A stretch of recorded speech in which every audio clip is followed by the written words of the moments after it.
Hello, welcome back to my channel.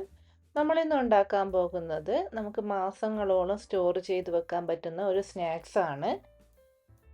നമ്മളിത് ഉണ്ടാക്കുന്നത് 1 cup മൈദമാവ് വെച്ചിട്ടാണ്. അപ്പോൾ 1 കപ്പ് മൈദമാവ് വീട്ടിലുണ്ടെങ്കിൽ ആർക്ക് വേണമെങ്കിലും ഉണ്ടാക്കിയെടുക്കാൻ പറ്റുന്ന ഒരു സ്നാക്സ് ആണിത്. ഈ ഒരു സ്നാക്സ് കുട്ടികൾക്കും മുതിർന്നവർക്കും ഒക്കെ ഒരുപോലെ ഇഷ്ടപ്പെടുന്ന ഒരു സ്നാക്സ് ആയിരിക്കും. അപ്പോൾ എല്ലാവരും വീഡിയോ മുഴുവൻ സ്കിപ്പ് ചെയ്യാതെ കാണണം. വീഡിയോ ഇഷ്ടപ്പെട്ടാൽ ലൈക്ക് ചെയ്യാനും ഷെയർ ചെയ്യാനും സബ്സ്ക്രൈബ് ചെയ്യാനും മറക്കരുത്. അപ്പോൾ ഇത് ഉണ്ടാക്കാനായിട്ട് ഞാനിവിടെ 250 ml കപ്പിൽ 1 കപ്പ് മൈദപ്പൊടി എടുത്തിട്ടുണ്ട്. ഇതിലേക്ക് ഒരു 1/4 ടീസ്പൂണിലും കുറവായിട്ട് ഉപ്പ് ചേർത്ത് കൊടുക്കുന്നുണ്ട്. ഇനി ഇതിലേക്ക് ചേർത്ത് കൊടുക്കാൻ പോകുന്നത് ഒരു 1/2 ടീസ്പൂൺ ഏലക്ക പൊടിച്ചതാണ്. ഇത് നിർബന്ധമായിട്ടും ചേർക്കണം, കാരണം ഇത് ഈ ഒരു സ്നാക്സിന് നല്ലൊരു ഫ്ലേവർ കൊടുക്കും. ഇനി നമുക്ക് ഈ ഒരു ഡ്രൈ ഇൻഗ്രീഡിയൻസ് ഒക്കെ ഒന്ന് മിക്സ് ചെയ്തെടുക്കാം. അപ്പോൾ നമ്മളെല്ലാം കൂടി മിക്സ് ചെയ്തെടുത്തിട്ടുണ്ട്. ഇനി അടുത്തതായി ഇതിലേക്ക് ചേർത്ത് കൊടുക്കാൻ പോകുന്നത് 1 ടേബിൾ സ്പൂൺ നെയ്യാണ്. ഓയിൽ ചേർത്ത് കൊടുക്കുന്നതിനേക്കാളും ഇതുപോലെ നെയ്യ് ചേർത്ത് കൊടുക്കുമ്പോഴാണ് കൂടുതൽ ടേസ്റ്റ്. ഇനി ഇതിലേക്ക് ഏകദേശം ഒരു 6 ടേബിൾ സ്പൂൺ ശർക്കരപ്പാനി ചേർത്ത് കൊടുക്കുന്നുണ്ട്. ഇനി ഇതെല്ലാം കൂടി നമുക്ക് നന്നായിട്ടൊന്ന് കുഴച്ചെടുക്കണം. നമ്മൾ ചപ്പാത്തിക്കൊക്കെ കുഴച്ചെടുക്കുന്ന ആ ഒരു പരുവത്തിൽ കുഴച്ചെടുക്കണം. അപ്പോൾ ഇതാ നമ്മളിവിടെ കറക്റ്റ് ചപ്പാത്തിയുടെ മാവിൻ്റെ ആ ഒരു പരുവത്തിൽ കുഴച്ചെടുത്തിട്ടുണ്ട്. ഇനി നിങ്ങൾക്ക് ശർക്കരപ്പാനി ചേർത്തതിന് ശേഷവും മാവ് കട്ടിയായിട്ട് തോന്നുകയാണെങ്കിൽ കുറച്ച് വെള്ളം ചേർത്ത് കുഴച്ചെടുക്കാവുന്നതാണ്. എനിക്കിപ്പോൾ ഇതിലേക്ക് എക്സ്ട്രാ വെള്ളമൊന്നും ചേർത്ത് കൊടുക്കേണ്ടി വന്നിട്ടില്ല. എന്നിട്ട് കറക്റ്റ് ആ ഒരു പാകത്തിൽ കുഴഞ്ഞ് കിട്ടിയിട്ടുണ്ട്. ഇനി ഇത് മാറ്റി വയ്ക്കൊന്നും വേണ്ട, നമുക്ക് ഉടനെ തന്നെ ഇതൊന്ന് പരത്തിയെടുക്കണം. അപ്പോൾ പരത്തിയെടുക്കുമ്പോൾ ഒട്ടിപ്പിടിക്കാതിരിക്കാൻ ഇതുപോലെ കുറച്ച് മൈദപ്പൊടി വിതറി കൊടുക്കുന്നുണ്ട്.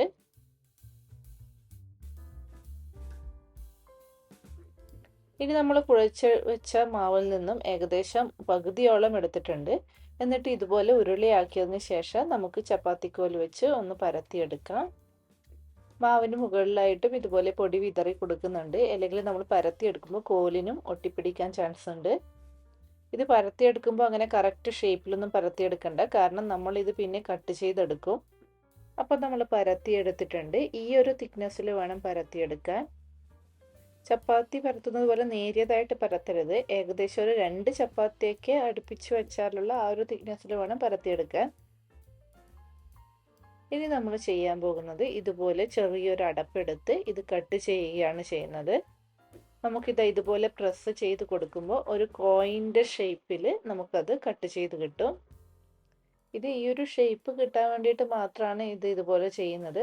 നിങ്ങൾക്കിനി വേറെ ഏതെങ്കിലും ഷേപ്പാണ് വേണമെങ്കിൽ ആ ഒരു ഷേപ്പിൽ നിങ്ങൾക്ക് കട്ട് ചെയ്തെടുക്കാം, അല്ലെങ്കിൽ വെറുതെ കത്തി വെച്ച് സ്ക്വയറായിട്ട് കട്ട് ചെയ്തെടുത്താലും മതി.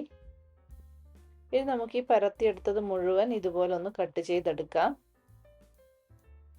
അപ്പോൾ ഇതാ നമ്മൾ പരത്തിയെടുത്ത മാവ് മുഴുവൻ ഇതുപോലെ കട്ട് ചെയ്ത് വെച്ചിട്ടുണ്ട്. ഇനി നമുക്ക് ഇതിൽ നിന്നും ആ ഒരു റൗണ്ട് മാത്രം അടർത്തിയെടുക്കാം. എന്നിട്ട് ബാക്കി വരുന്ന ഭാഗം ഒന്നുകൂടി ഒന്ന് കുഴച്ചെടുത്തതിന് ശേഷം നമുക്ക് വീണ്ടും ഇതുപോലെ കട്ട് ചെയ്തെടുക്കാവുന്നതാണ്. റൗണ്ടായിട്ട് കട്ട് ചെയ്തെടുത്തത് മുഴുവൻ നമ്മളൊരു പാത്രത്തിലേക്ക് മാറ്റിയിട്ടുണ്ട്. ഇതിപ്പോൾ ആ ഒരു അടപ്പ് വെച്ച് ചെയ്തുകൊണ്ട് നമുക്ക് കറക്റ്റ് നല്ലൊരു ഷേപ്പിൽ കിട്ടിയിട്ടുണ്ട്. കാണാൻ തന്നെ നല്ല ഭംഗിയുണ്ട്. ഇനി നമുക്കിതൊന്ന് ഫ്രൈ ചെയ്തെടുക്കണം.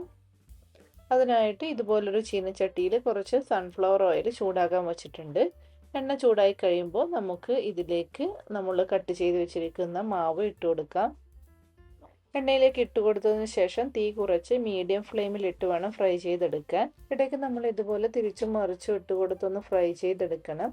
അപ്പോഴേ എല്ലാ ഭാഗവും ഒരേ കളറിൽ കിട്ടുകയുള്ളൂ.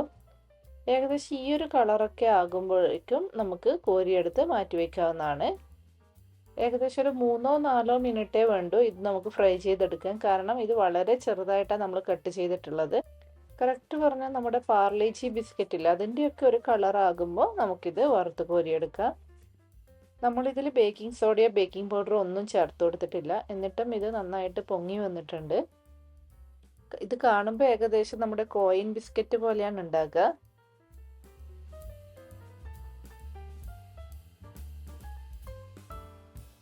ഇനി ബാക്കിയുള്ള മാവ് നമുക്ക് ഇതുപോലെ ഫ്രൈ ചെയ്തെടുക്കാവുന്നതാണ്.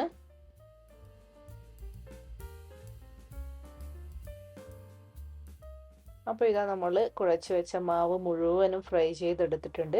ഇതൊട്ടും എണ്ണയൊന്നും വലിച്ചെടുക്കില്ല. ഇതിൻ്റെ ഉള്ളിലൊന്നും ഒട്ടും എണ്ണ ഉണ്ടാകില്ല. ഏകദേശം നമ്മളൊരു ബിസ്ക്കറ്റൊക്കെ കഴിക്കുന്നത് പോലെയാണ് ഇത് ഉണ്ടാകുക. അപ്പോൾ നമുക്കിത് ബിസ്ക്കറ്റൊക്കെ പോലെ അത്യാവശ്യം പെട്ടെന്ന് പൊട്ടിക്കാൻ കിട്ടുന്നുണ്ട്. ഇനി ഇത് നമുക്ക് ഒരു എയർ ടൈറ്റ് കണ്ടെയ്നറിലാക്കി മാസങ്ങളോളം സൂക്ഷിക്കാവുന്നതാണ്. ഒട്ടും കേടുവരില്ല.